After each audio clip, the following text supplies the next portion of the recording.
Good evening, you're now with me, Radzi Ahmad, for TVS Nightline. Here are the headlines for tonight. Sarawak is actively upgrading sports facilities in the region as preparation to host major events and for the opening ceremony of the prestigious SEA Games. Israel's cabinet today votes to approve a Gaza ceasefire and hostage release deal, ending days of uncertainty about whether the truce would take effect this weekend.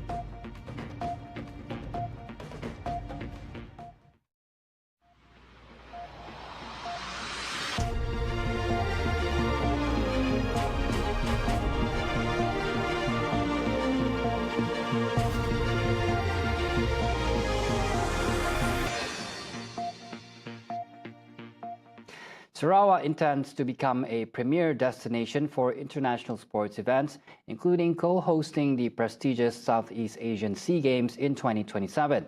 Premier of Sarawak, Dato' Patinggi Tan Sri Abang Joritun Openg, stated that the state government is actively upgrading sports facilities in the region as preparation to host major events and for the opening ceremony of the prestigious SEA Games.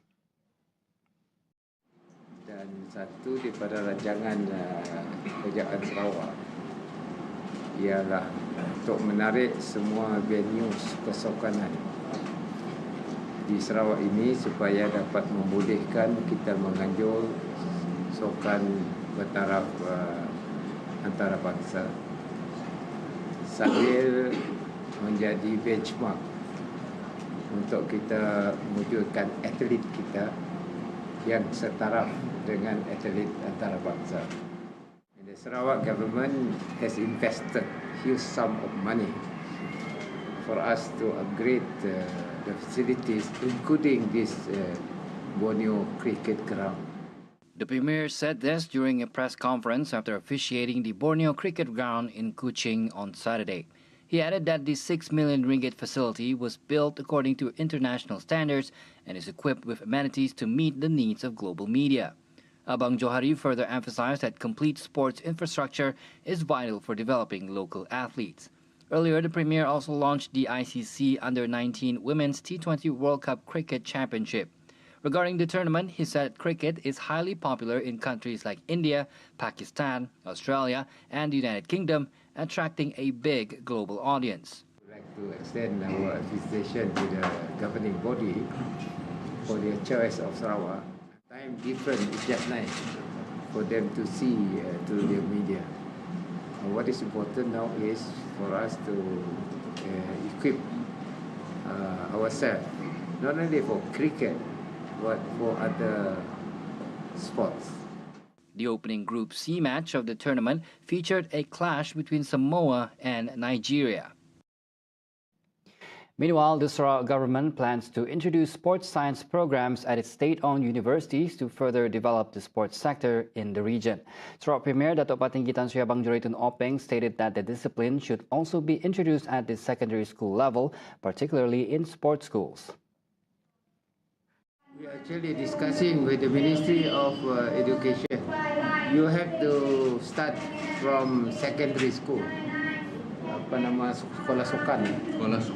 Sekolah sukan, because once you train these people from young age, our athletes, then up to their liking, whether they want to upgrade up to university level.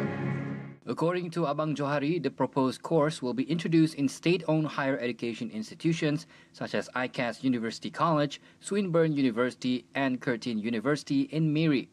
He added that this program could foster cultural and sports exchanges among students.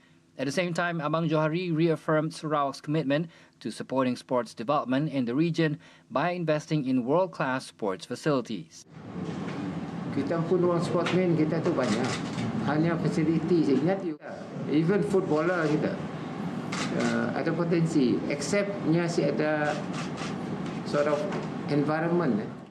But you must have the ground, the facilities for you to train your own athletes so that they are of international standard. In other news, Parti Pusaka Bumiputra Bersatu (PBB) is the pillar of strength and an agent of change in the community in Sarawak. PBB Deputy President Dato' Amar Awang Tengah Ali Hassan said that without PBB, the backbone of Gabungan Parti Sarawak (GPS), the nation's politics would not be able to remain as stable as it is now. Adalah parti dan kerajaan sekarang yang mempunyai sumbangan yang signifikan terhadap kestabilan, mencurahkan arah pembangunan yang ada. Malahan kita juga menyumbang kepada kestabilan politik negara.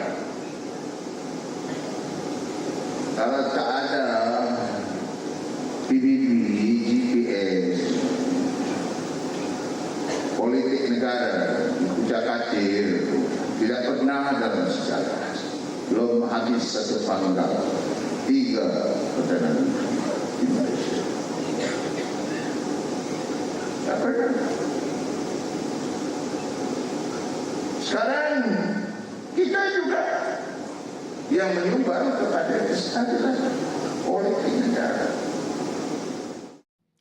Youngsters today are increasingly showing a keen interest in investment as a means of saving and achieving long-term financial growth. A survey done by TVS found that many youths view investments like Amanah Saham Sarawak ASSAR as a way to manage their finances more effectively and generate passive income through dividend distributions.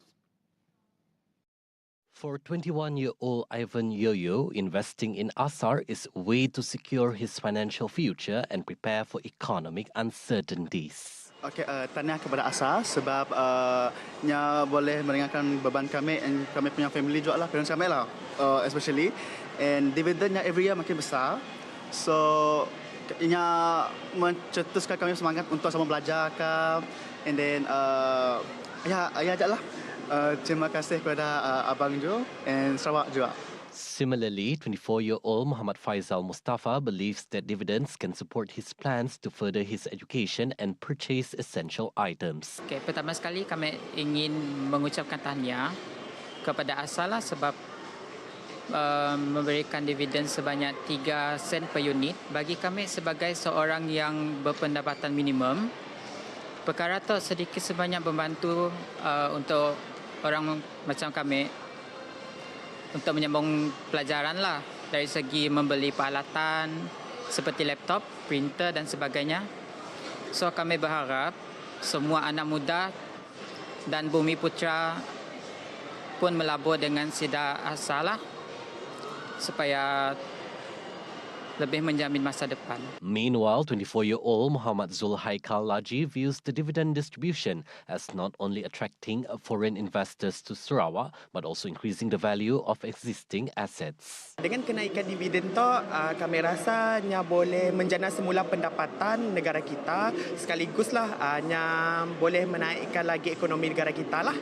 Seterusnya, dengan kenaikan dividen tu juga, boleh menaik ramai pelabur lah, terutamanya daripada luar negara.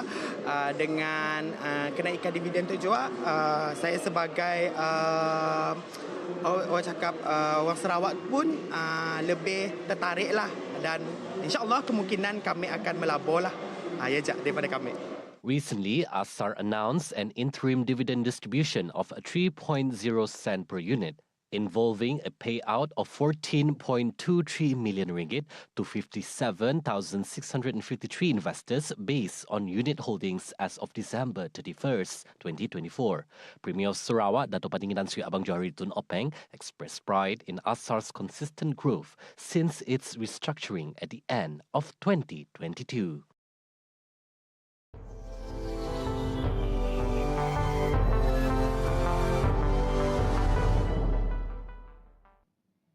Israel's cabinet today voted to approve a Gaza ceasefire and hostage release deal, ending days of uncertainty about whether the truce would take effect this weekend. The ceasefire, set to begin tomorrow morning, would halt fighting and bombardment in the year-long genocide of Gaza. It would also enable the release of hostages held in the territory since October 7, 2023, in exchange for hundreds of Palestinian prisoners and hostages from Israeli jails. Israel's Justice Ministry has said 737 prisoners and hostages will be freed as part of the first phase of the deal. The truce is to take effect on the eve of the inauguration of Donald Trump, who worked with outgoing U.S. President Joe Biden's team to seal the deal. Israeli strikes have killed dozens since the ceasefire deal was announced, with the military saying on Thursday it had hit about 50 targets across Gaza over the previous 24 hours. Even before the truce begins, displaced Gazans were preparing to return home. يعني بدي اخذ خيمتي واجيب من الركام تاع بيتي واحطها على ركام بيتي انا، الخيمه اللي معايا هذه بدي احطها على ركام بيتي واقعد انا واولادي 10 انفار، يعني بدنا نقعد بقدر اللي ما عارفين الدنيا برد والسقعه لا حنلاقي حرام ولا حنلاقي حاجه، والحمد لله رب العالمين، بس المهم نرجع على وطننا ونرجع على بلدنا الحمد لله رب العالمين. والله انا عوده الشمال انا انتظر صباح يوم الاحد يعلنوا وقف اطلاق نار، انا حكون اول واحد داخل قطاع غزه او حبوس ارضي، وبأندم ندم عمري اللي طلعت انا من قطاع غزه ومن ارضي، لو متت في ارضي افضل ما اجي انا واتهجر. Also, in the first phase of the ceasefire deal, Israeli forces would withdraw from Gaza's densely populated areas and allow displaced Palestinians to return to their homes. Biden said the second phase could bring a permanent end to the war. Israel's genocide has destroyed much of Gaza, killing nearly 47,000 people, most of them women and children. In aid-starved Gaza, where nearly all of its 2.4 million people have been displaced at least once, humanitarian workers worry about the monumental task of rebuilding ahead. And those were the updates on TVS Nightline. I'm Razi Ahmad. Thank you for watching and have a good night.